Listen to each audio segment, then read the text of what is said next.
आता थांबा जरा जरा थोडं बोलतो, नाहीतर घोषणेच्या ऐवजी भाषणच व्हायचं. नाही, तुमचं प्रेम अफाट आहे आणि खरंच मी भाग्यवान आहे.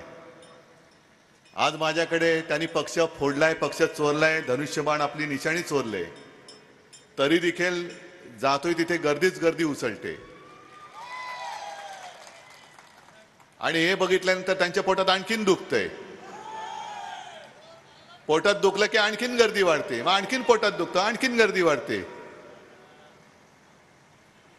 मी तुम्हाला सगळ्यांना धन्यवाद देतो.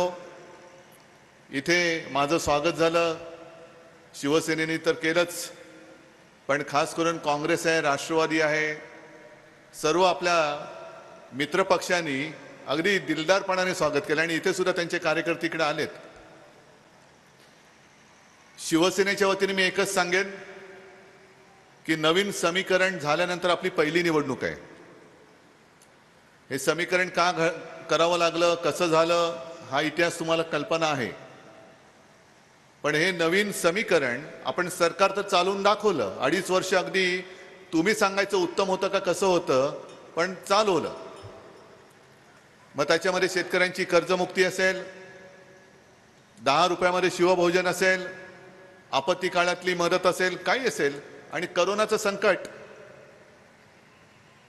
त्याही काळामध्ये देशामध्ये जे सर्वे होत होते त्या सर्वेमध्ये देशातला सर्वोत्तम मुख्यमंत्री म्हणून नाव माझं येत होतं, पण काम तुमचं होतं. तुमच्या सहकार्यामुळेच ते होऊ शकत होतं. त्याच्यामुळे आपण प्रशासन चांगलं करू शकतो हे महाविकास आघाडीने दाखवलेलं आहे. आता निवडणूक कशी विरोधकांची डिपॉझिट जप्त करून जिंकून दाखवू शकतो, त्याची पहिली निवडणूक आहे. लोकसभा निवडणुका आता तोंडावरती आलेल्या आहेत आणि याच क्षणाची आपण सगळे वाट पाहत होतो. तसं पाहिलं तर गद्दारी होऊन आता जवळपास 2-1 वर्ष झाले.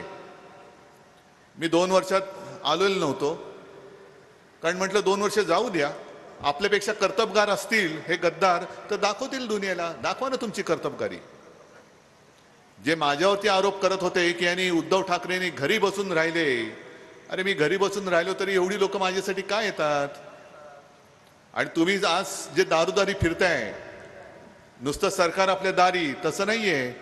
हे मेंढे तिकडे भाजपच्या दारी कटोरा घेऊन जात आहेत रोज. काय करायचं मग ते सांगतील.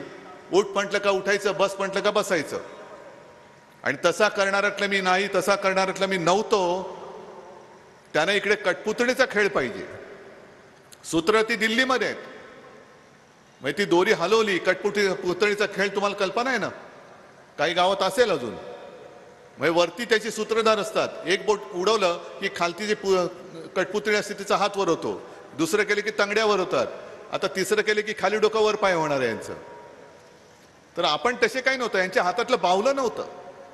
आणि म्हणूनच आपल्यातल्याच काही लोकांना गद्दारी करून मग ते 50 खोके, ती घोषणा विसरू नका. कारण तिथून सुरुवात झाली. नाहीतर आपण काय दिलं नव्हतं यांना.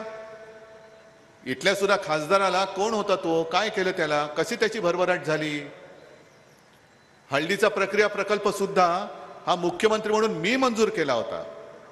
हे काही वेळेला थोडंसं गर्व वाटतो, पण सांगावं लागतं, कारण ते नाही सांगणार. प्रकल्प दिला आणि हळद लावून तिकडेच त्या बोहल्यावर चढले. सगळं काही दिलंय ना, खासदारकी दिली, आमदारकी दिली.